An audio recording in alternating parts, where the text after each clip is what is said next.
Welcome to the Boss Mode podcast, where we discuss the future of work. AI and loneliness, and I'm bearing the lead here, the hypersexualization of AI with relationship bots like any. That's topic number one. And then topic number two, that really is, we might not get to topic number two. We might be able to squeeze out, we might be able to actually either squeeze both of them into this one, or we have enough stuff for 2 weeks worth of content. Yeah, an MIT study that talked about how 95% of AI projects, large language model projects in enterprise have failed, producing zero. And does that mean that we're in a bubble? Absolutely not. That does not mean we're in a bubble. And I'll talk about some of the reasons why I think that study was flawed. But it was flawed because most companies are taking an ass backwards approach to implementing AI in the enterprise. 100%. One of the things that we ask all the time whenever we hear anyone say, oh yeah, we did it, didn't work, it failed. I go, what was your metric for failure? And what was your metric for success? So very excited to be able to unpack that one, to understand what benchmark they set to go, okay, this is successful and this is failure, and then start from there and walk it backwards. Hey, why don't we go backwards today and start with Let's that second topic? Let's do it. Let's learn from the radio DJs. They always go, okay, then these are the next 5 songs you're going to hear. And the next song's going to be, and then they just go there and then walk backwards. Take a lesson from the ones who've been doing it for decades. Exactly. So condolences. AI, 95% of Gen AI projects have failed, they say. And here, let me go ahead and pop this up on the screen for us. So Axios reporting that this MIT study that we're referencing rattles tech investors. So what's happening? 95% of organizations found zero return despite enterprise investment of $30 to $40 billion into Gen AI. That's a crazy amount of money. So you put in $30 to $40 billion and you get zero is what they're saying happening. Even firms that are now using AI are not seeing widespread disruption. So what's your hot take on that? So this is what I mean by failed, right? What type of time frame and what type of return are the projects?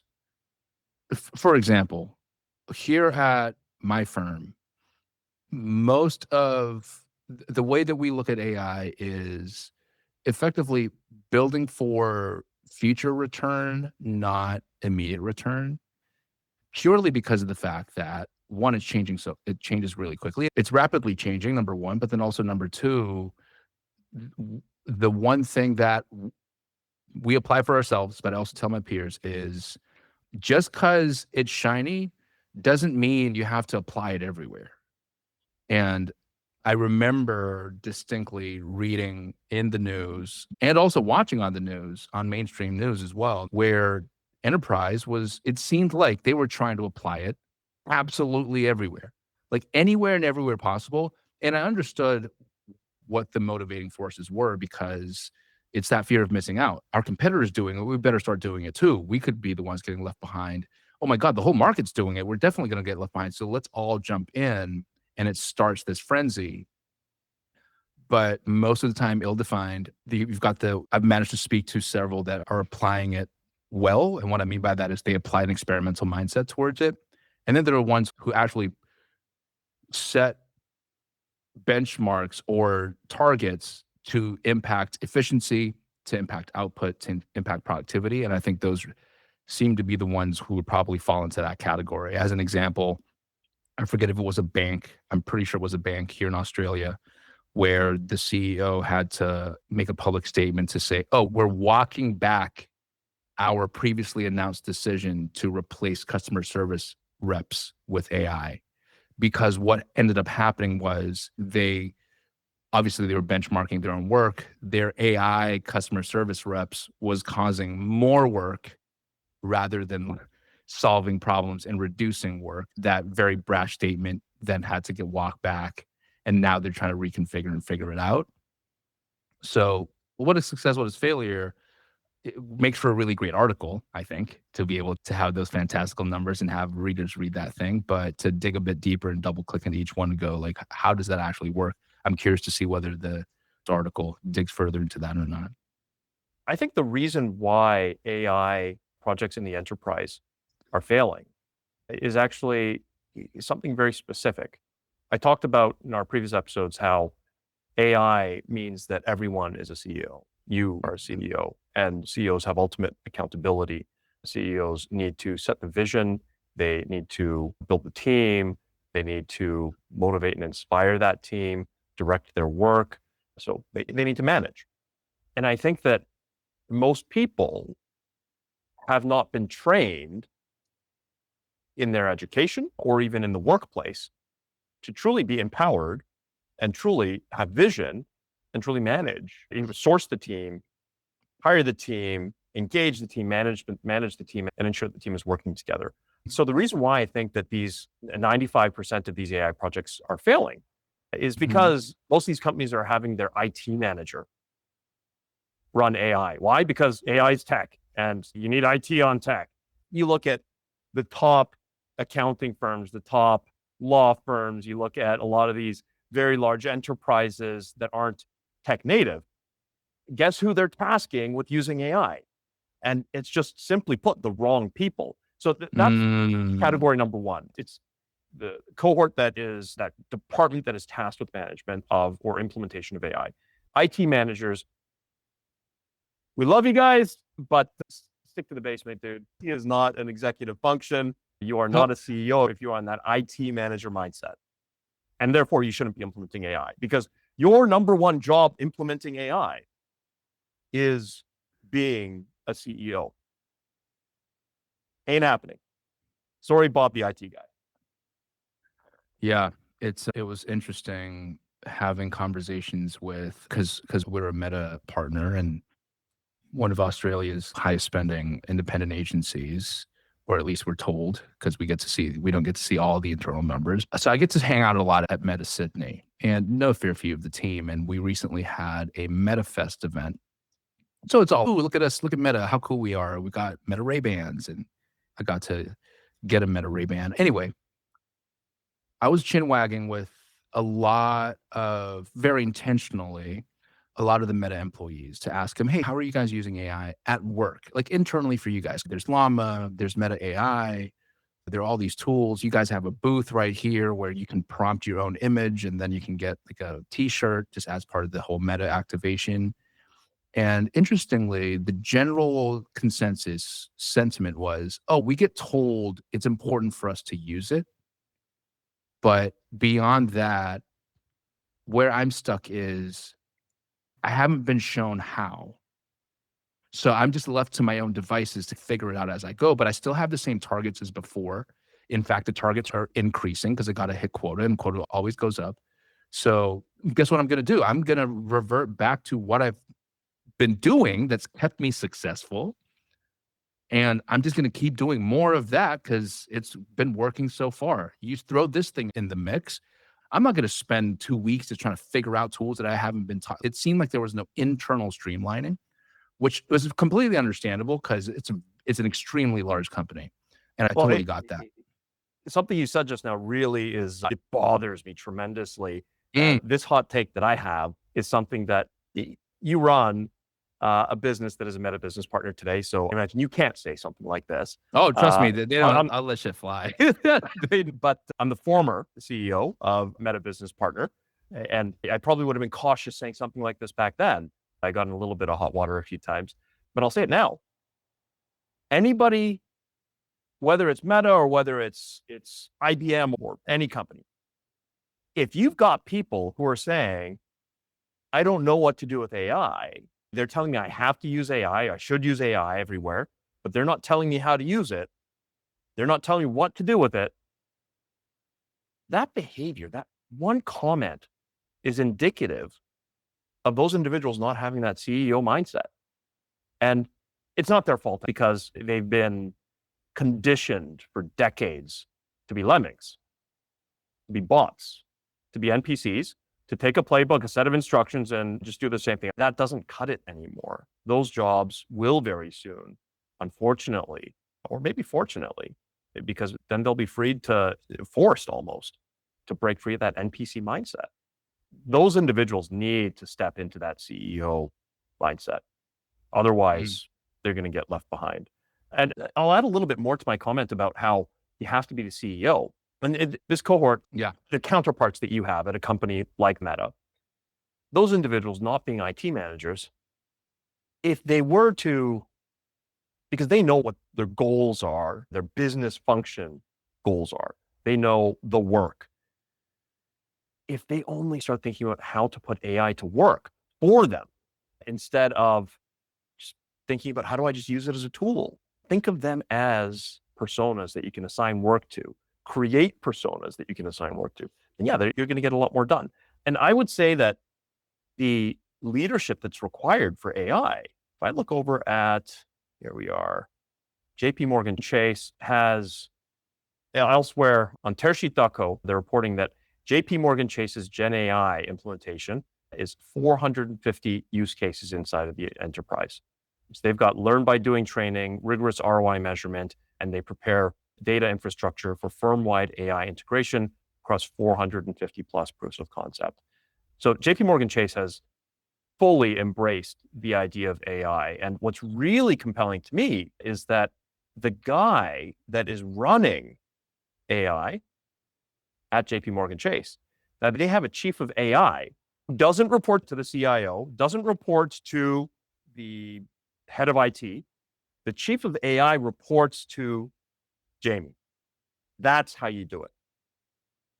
You need to have a hyper-empowered individual that understands your business in depth and then starts creating these ontologies, these playbooks, and then understanding the personas that are, maybe you've got the absolute best cracked, jacked individual in the world at doing a particular job, working for you already.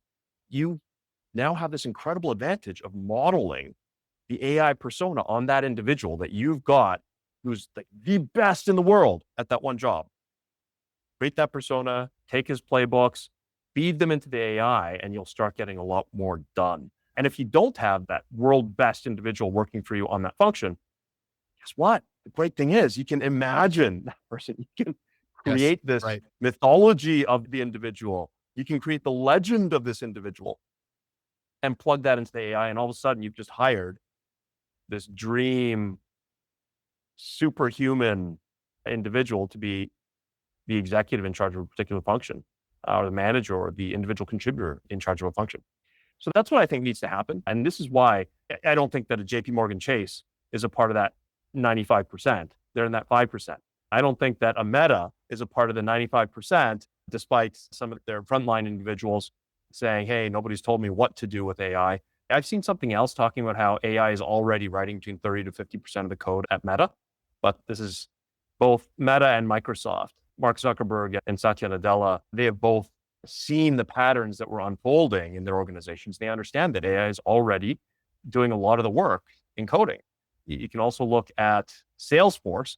I think that Salesforce clearly isn't a part of the 95%.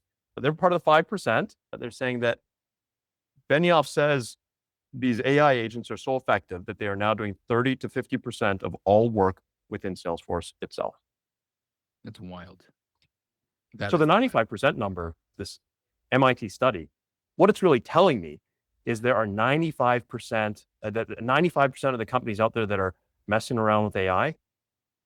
They're going about it backwards by giving it to their IT manager or giving it to some business unit guy who probably, very likely, isn't the right person for the job. And I'm not talking about the job of implementing AI. I'm talking about, is that person the right person for that job that he's already doing right now? And you, almost just from those examples that you were showing, it really, that operative word of integration really is quite telling, right? So you've got the firms where it is integration in the truest sense of the word, where you are weaving it into the nature of the business. And then you've got the ones who are just like, this is a layer on top of, the business has to run, which I completely understand also, where You've got C-suite and you've got executives thinking, I still have to maintain current numbers. There's this foreign thing that claims to, especially if you view it as a SaaS tool, we might install it and then it might just improve our productivity by X% or increase revenue by Y% or margins, whatever it might be. But let's put it on as a layer on top of existing BAU and let's see whether it integrates somehow, as opposed to the ones who go boots on the ground training, learn through doing training, that now will take on a whole different nature. Like HubSpot, for example, the guys at HubSpot have put out Marketing Against the Grain, great YouTube channel, and they're all up in AI's business. They're just testing new tools all the time. You can bet your ass that even within the company, failing forward or just playing with AI tools as an introductory point is highly encouraged. Hey, something else you said earlier is sticking out in my head. You mentioned that an Australian company had to walk back its AI implementation because they were in customer support in particular. Correct me if I'm That's what there we go. Man, I bank with these guys too, by the way. So the Commonwealth Bank, one of the big four here, backtracks on AI job cuts, apologizes for error as call volumes rise. This happened just 2 days ago. So in short, the CBA announced 45 job cuts last month, not a big number, as it introduced an AI voice bot, but has now reversed its decision. The bank has apologized to affected employees for the error, but the FSU says damage is already done to workers. It's more about the workers and stuff like that. But call volumes were rising with management scrambling to offer overtime and pulling team leads into the phones. Supposedly increasing efficiency ended up causing a fire instead. I'm sure there's going to be a lot of internal conversation and recalibration. I think that something like this is partly growing pains, but also I'd point to what are you trying to actually accomplish when you implement AI? And I'll take a look at, and this is internal, take it with a grain of salt because this is FinAI or Intercom's own data. They're citing, and I've separately confirmed that this is in the ballpark directionally correct, 65% of cases are being resolved end to end, even the complex ones, through customer support AI chatbots. And I think that if you were to say, hey, what's the resolution rate that my best human customer support individual could get for our customers? And I imagine like the top 1% of call center support individuals would be able to accomplish something in the range of 95% success, 99% success, right? If you're like the top 1%. But what about the other 99%? I think that a lot of folks are dragging that average down. And I think that overall, you're probably looking at resolution rates that are worse than that 65% mark when you're looking at outsourcing to a call center operation. So I do think that the way to go about this and the way to think about it today is that a customer support chatbot, it's still a large language model. It's not, the singularity has not arrived. This is not general AI. It is a large language model and with some rules and parameters and some vector databases. And there are limitations. And right now it looks like that limitation is a 65% success rate. So the way to think about it is if you have 100 call center agents, keep the top 10%, the top 20%, because the top 20% are probably handling somewhere in the range of 50% of your resolutions. It's the other 50% of resolutions or more that can be handled using AI. And I think that it's thinking about you have to do the math up front.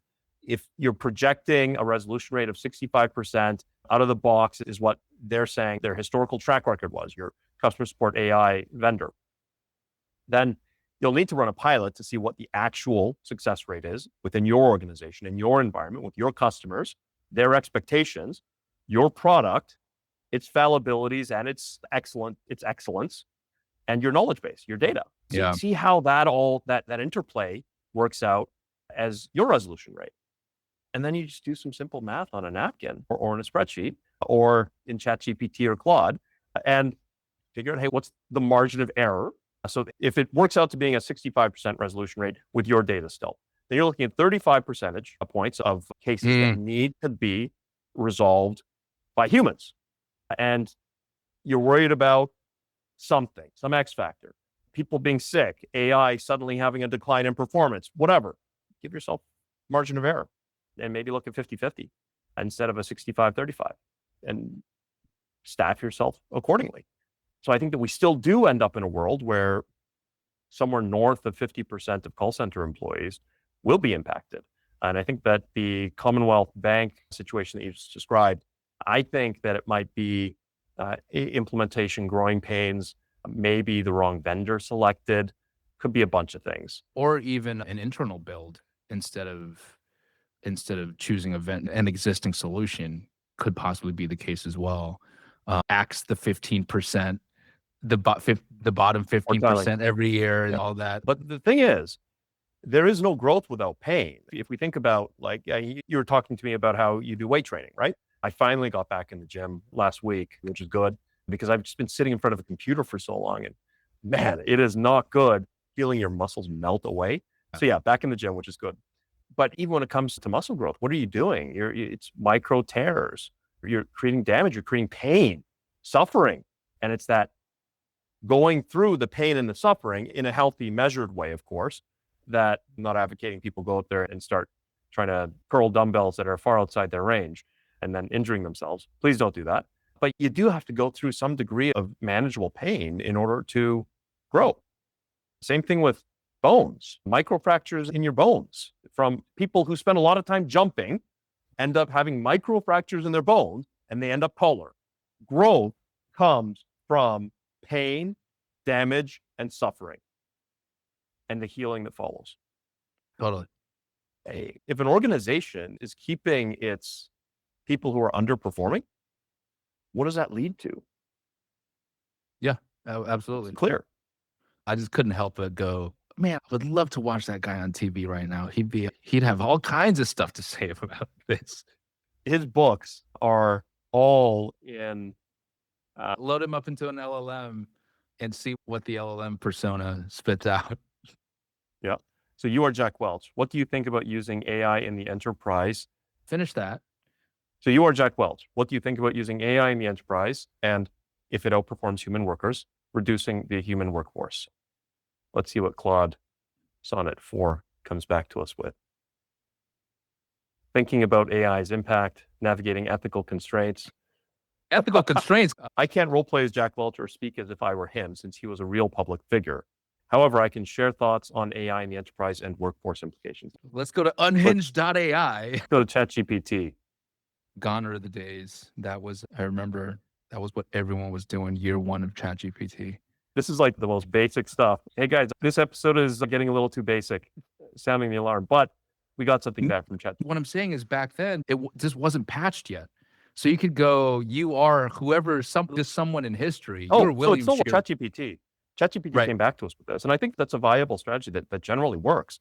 Claude, in the past week and a half, they rolled out some new kind of safety provisions. So it even goes so far as terminating a chat if you end up getting into kind of dangerous territory. And when I was having my conversation, trying to have a conversation with Claude around our next topic for today, which is AIs and relationships and loneliness, et cetera, it refused to have the conversation with me. I was shocked. I've always believed in facing reality head on and moving faster than the competition. AI is a reality. It's not a fad. It's a tool that can fundamentally change the way enterprises operate. If AI can analyze data faster, make sharper decisions, and improve productivity, then it must be embraced completely and aggressively. I was certain that, look, TLDR is, Jack Welch would say, fire them. Yeah, exactly. TLDR. That is the perfect TLDR. Now, perfect segue into AI companionship. If you could have Jack Welch loaded up, your favorite CEOs that you looked up to loaded up, and cartoonized or 3D avatarized into your mobile phone for you to ask questions as you're driving or you hit a juncture, for someone who is in business and entrepreneurship and all that, would that be something that, if there was an iPhone app, right, that provided that, would that be something that you would jump into? $14.99 a month for that type of AI $14.99 a month? companionship. Absolutely. You Right. could just set up your own custom GPT for free Right. and accomplish the same thing minus the cartoony eyes. I don't need to make eye contact with the GPT that's giving me advice because I am under no illusion that the AI is a human or that the AI has consciousness. I don't need to have the AI enrich my soul and Right. in that way. I want to put it to work because it's the same way I use my computer. I put the thing to work. And that's what a large language model is. It's a tool that needs to be put to work. It's not there for me to stare into it, into the depths of its eyes and contemplate the universe or have a romantic work relationship. That's not what it's there for, in my Yeah. view. Sure. Yeah.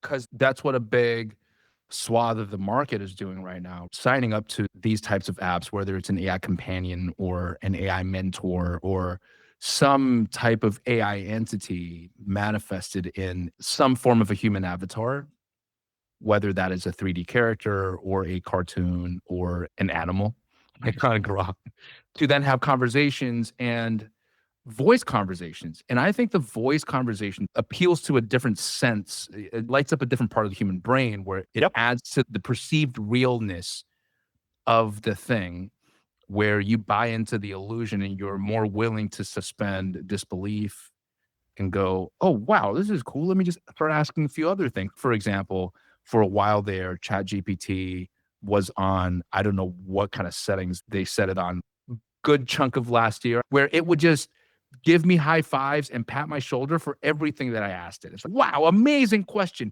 You're such a genius for asking this question. I'm going, dude, easy with the praise, man. Just give me The sycophantic nature. But So what I really don't like about voice mode is how it handles interjections.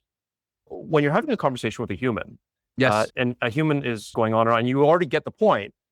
Why not? turn-based, right? Yeah, exactly. And Interjection. I love it. And that is something that you don't get with GPT voice mode. And I think that's simply because paying lag time, Yeah, things need to travel across the internet, and they need to think, and then they need to respond. But it's not crazy. fast to humans having a conversation just yet.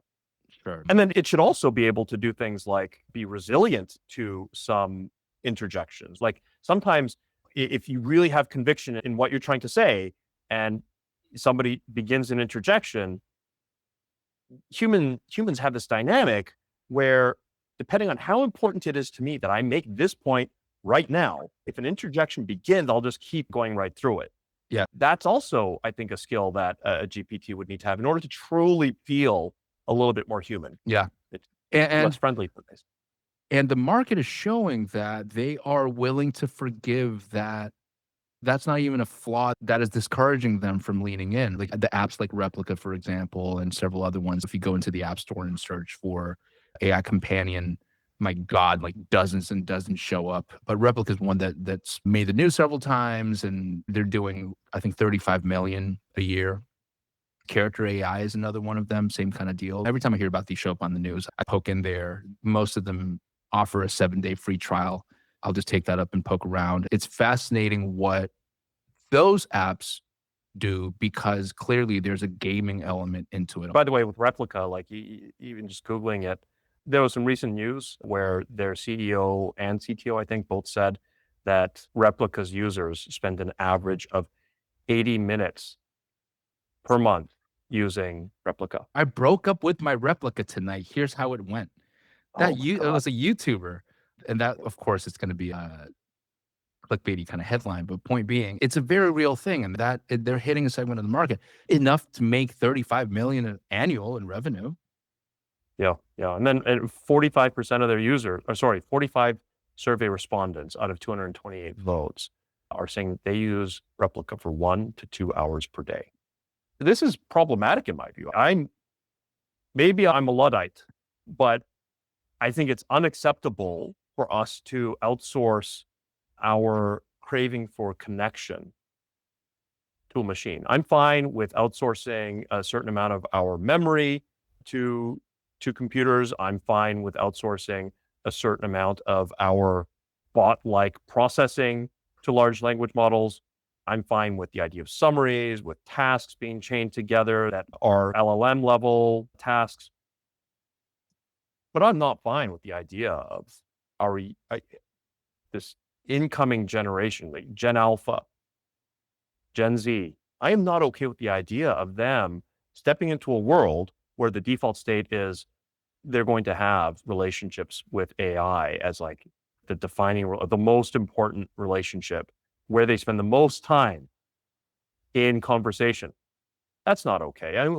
Gary Vee, a few months ago, said something that I painfully accepted at the time to be very likely true.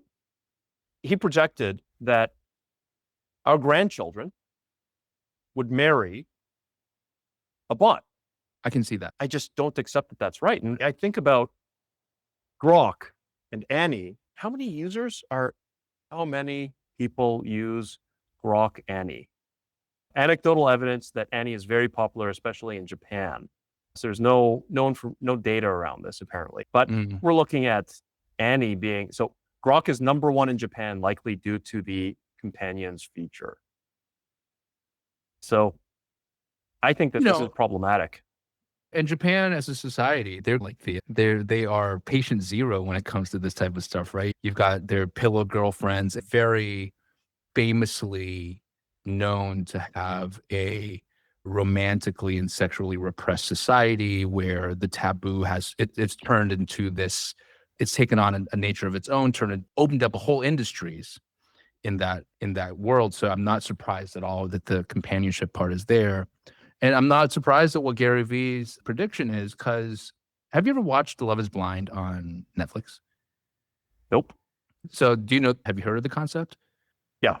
Okay. So for anyone who hasn't, men, women get invited into this reality TV show where they have dates in their own separate pods, and they talk through a wall. So there's a wall separating them, and they forge relationships. And the whole premise of the show is love truly blind. And for you to get out of the pod successfully and continue on with the show, you have to propose to your counterpart. And then finally you have the big reveal, this door slide open. Oh my God, you're so handsome. And I feel like I know you already. And then they move on to follow through the relationship or the wedding that happens in 3 weeks' time. That's the whole social experiment. Then they shove a bunch of cameras on it, put a bunch of production. It's in its third, fourth season now, syndicated across multiple different countries and different languages. As I was watching that, you have comfy couches. There's a wall in front of you, and the wall is backlit. So it's this neon pink purple, and it's a bit swirly. There is zero way for you to verify whether you're talking to a real human or not. You could be talking to an AI. You could be talking to an AI. And so you could be falling in love with a non-human. Yeah. I would run that as an experiment. Certain rooms are human, certain rooms are AI. And just like really just let it be a proper social experiment. And at that reveal, the door slides open and you just see a 1980s Commodore computer and go, "Hi, David, I can't believe I'm meeting you." And the other person's face just going, "Oh my God." I think that we've got to put together in a few weeks' time, perhaps. We do that on Twitch live. Nice. That could be fun. I was hoping you'd say in a few weeks' time, we're pitching Netflix.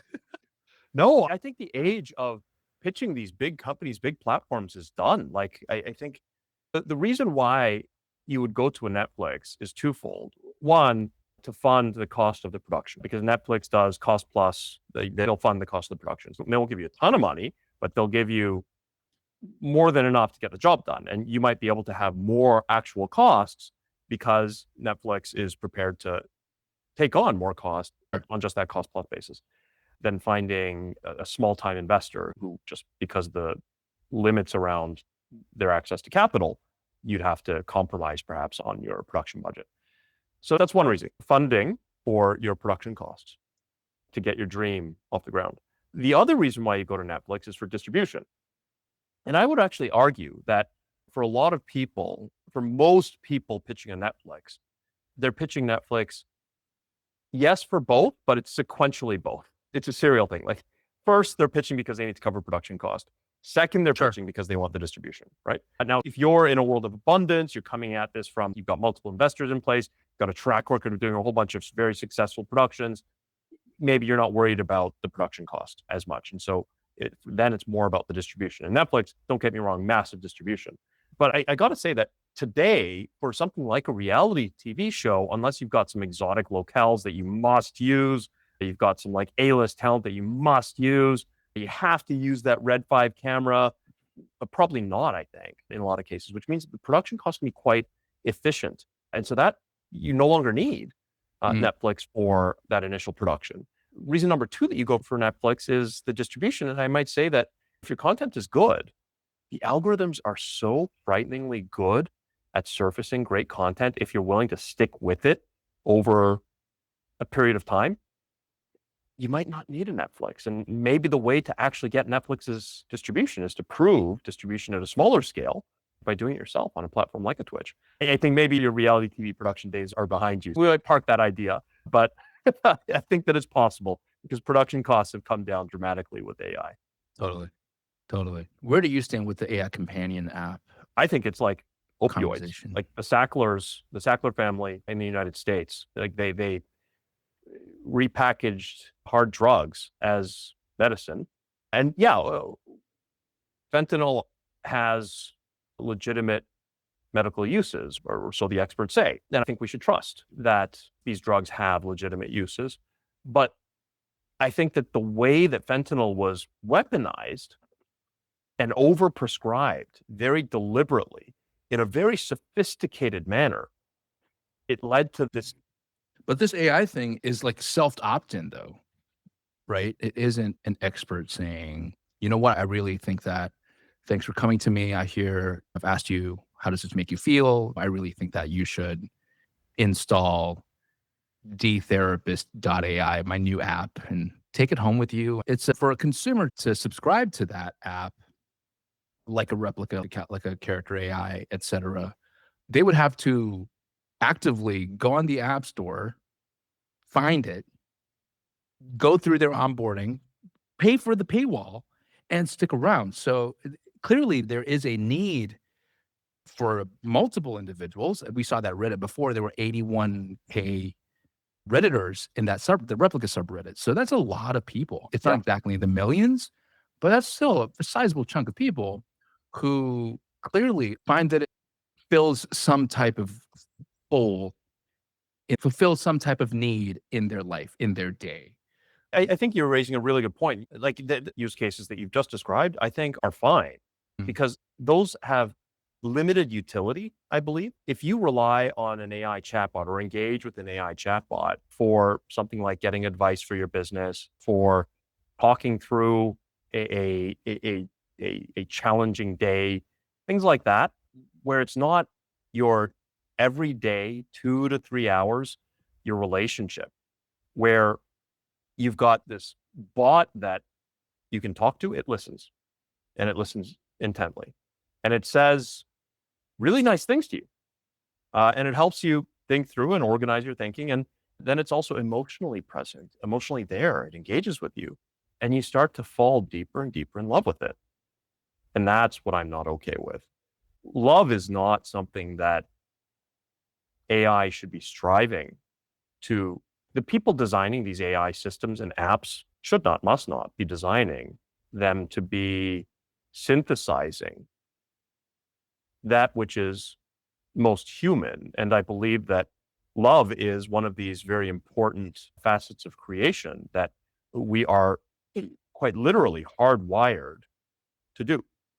And that's the one domain that I believe should be outside the field of play for AI. And we think about, if I look at Grok, and I think that Elon Musk is quite possibly the single biggest net positive contributor to humanity, not because he's prolific in making babies, but because the technology that he chooses to work on are fundamentally good and necessary for us as a species. And that's why I believe Elon Musk is quite likely the single greatest contributor to humanity.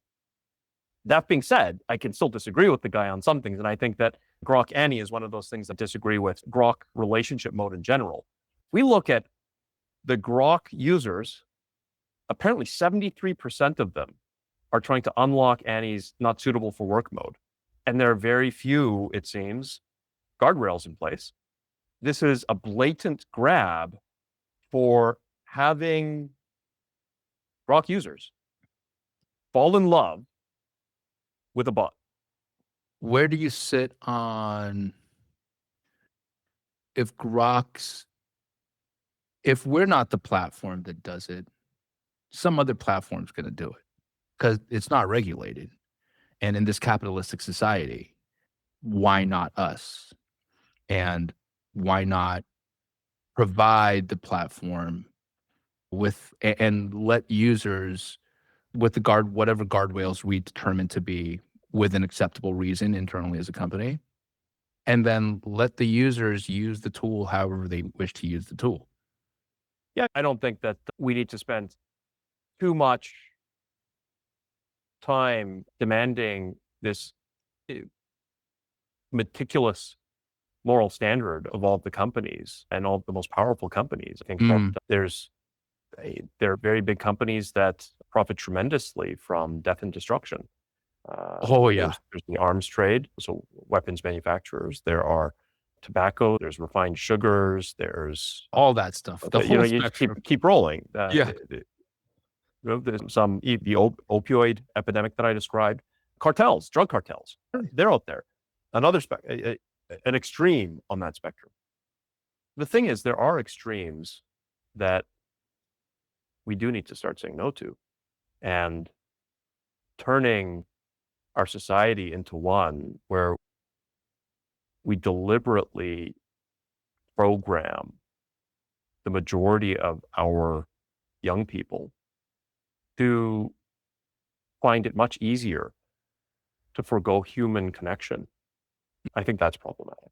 I think that there are more productive, creative applications for AI, and set aside whether it's right or wrong for Elon Musk to implement these romantic partners inside of Grok.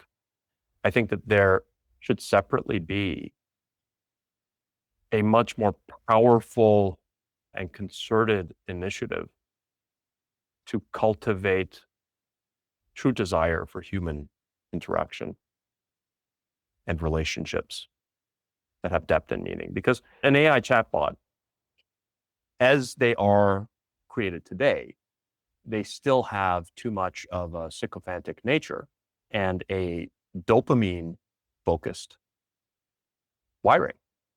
Whereas a human relationship doesn't just come with these, hey, nice job, Bobby, or Bobby, you look really good today, or Bobby, you're handsome. Bobby, you're my favorite human in the world. It's not that. A human relationship comes with disagreement. It comes with challenges. It comes with fights. It comes with pain, but it also comes with joy. Because going back to some of the earlier comments I was making about how there is no growth without suffering. I think that if it's an app that you're turning on, the moment it starts giving you too much suffering to feel a little bit uncomfortable with, it's too easy to just turn it off. It's much harder to turn off a human, a lot harder to turn off a human, fortunately. And that's something that we need to learn to work with. And X is such a powerful platform that I think that it may underestimate the negative impact that it has in doing something like this. That's my concern.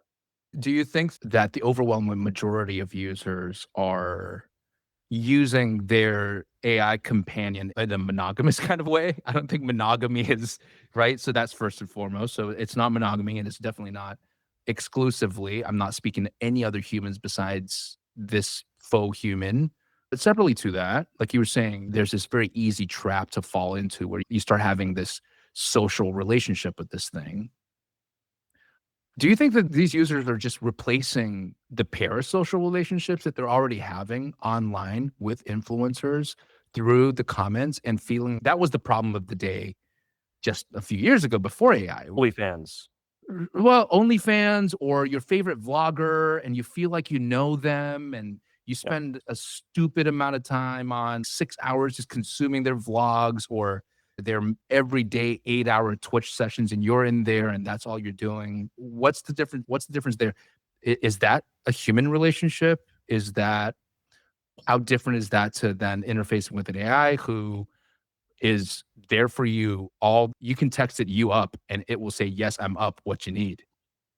So the benefits are so compelling, right? It's such a compelling, enticing proposition there. It's junk food relationships. And Right. what I advocate for most fundamentally is that there is cheap dopamine and like simple dopamine hits, and then there are complex ones.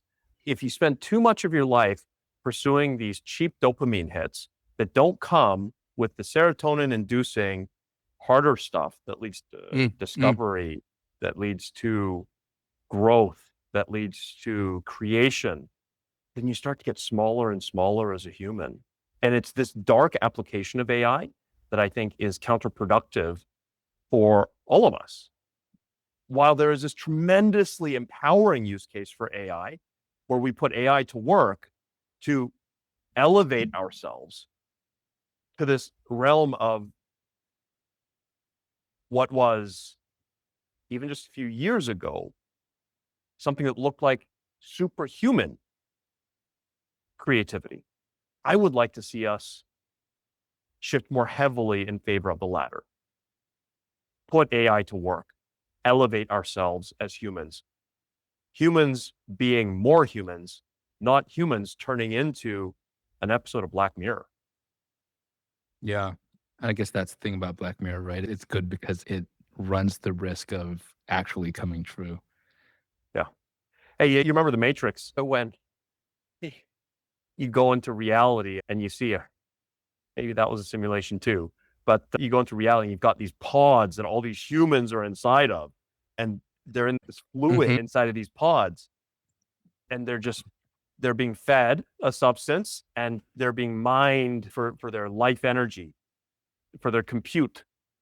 I think that we risk dehumanizing ourselves so much that 5 to 10 years from now, we end up in a situation like that, where humans have very little interest in being human.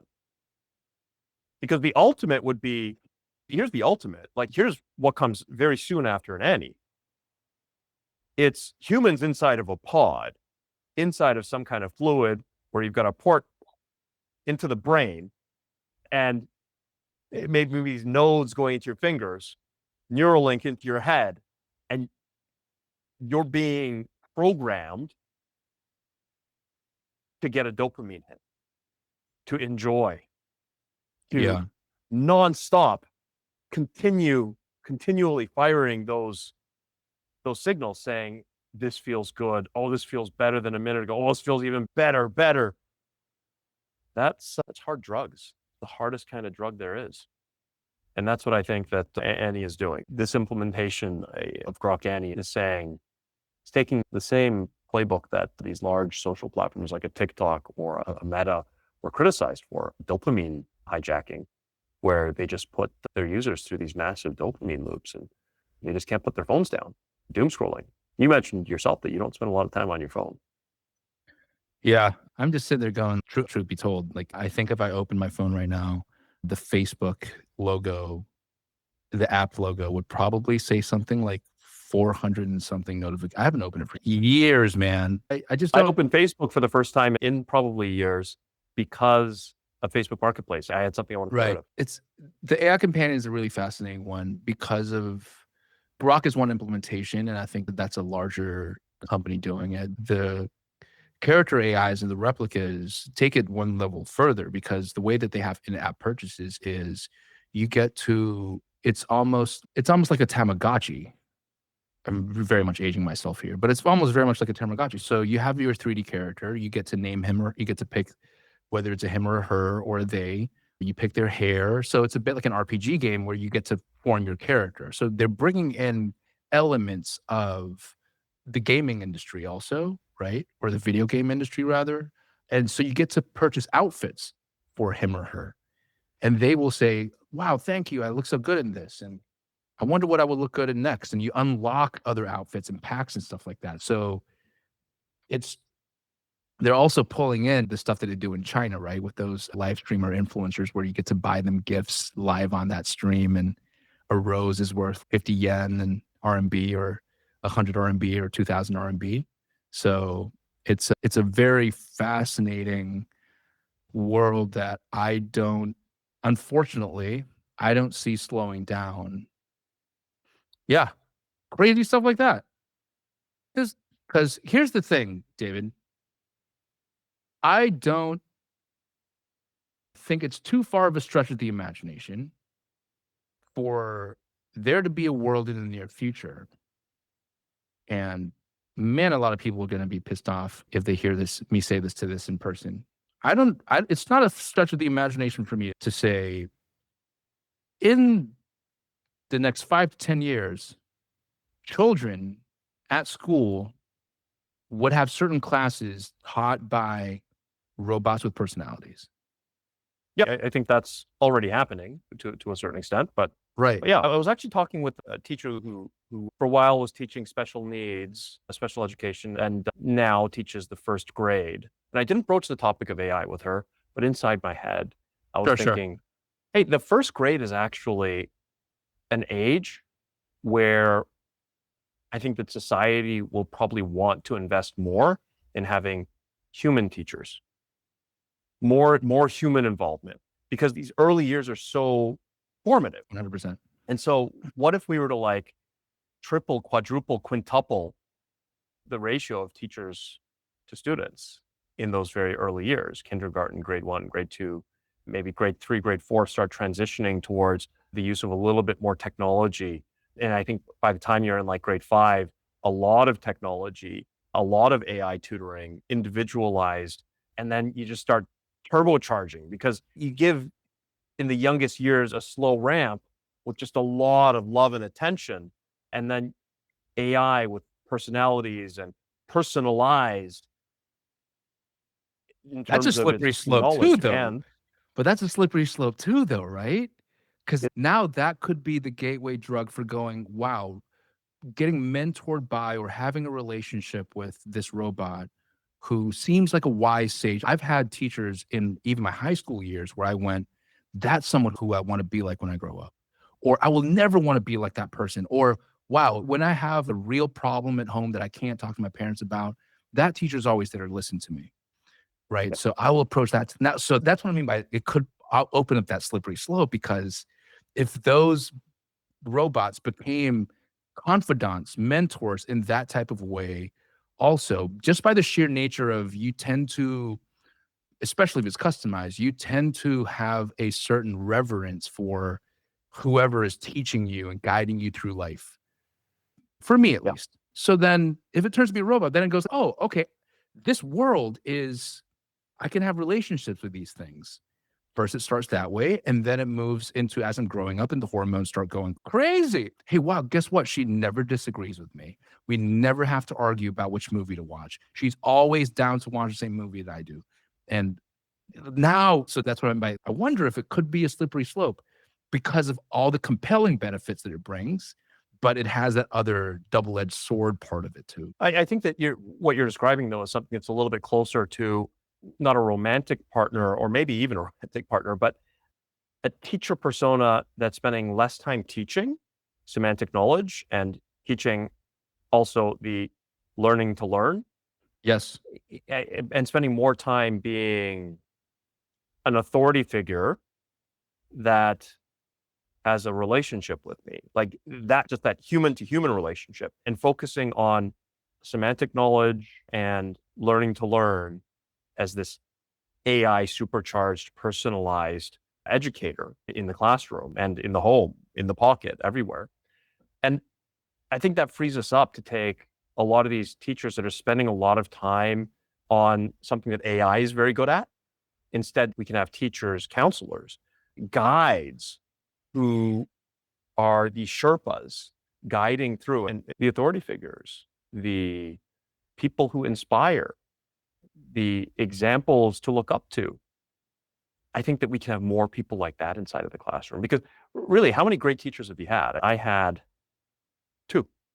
Yeah, Something not like that. exactly. with the law of, I think, yeah, just the ratios tend to shake out that way. It's a bunch of things. Like part of it is, does the teacher have the capacity to be a great teacher? Does the teacher have an interest in being a great teacher? Does the teacher have the right resourcing? And then is the teacher struck with some inspiration or motivation to be a great teacher to that one person, that individual? Because there are so many individuals. How many can you truly be a great teacher to? And some are just phenomenal human beings and capable Sure. of doing it at scale. And then there's the other side of it on the receiving end. Maybe you're going through something that's really tough when you've got this otherwise perfect matched teacher who could be an inspiration to you for the rest of your life, but you decided to be a jerk that day. And then that set the tone for the relationship with the teacher. And then the teacher just lost all interest in being that for you. Or maybe you shut down that teacher, and that becomes this pathway in your mind that every time you see this teacher, you're just going to shut them down. So it's not only on the shoulders of the teacher. It's complex. I appreciate that. But I think that we'll have more surface area for better and more frequent, like increasing that ratio of great teacher to student occurrences.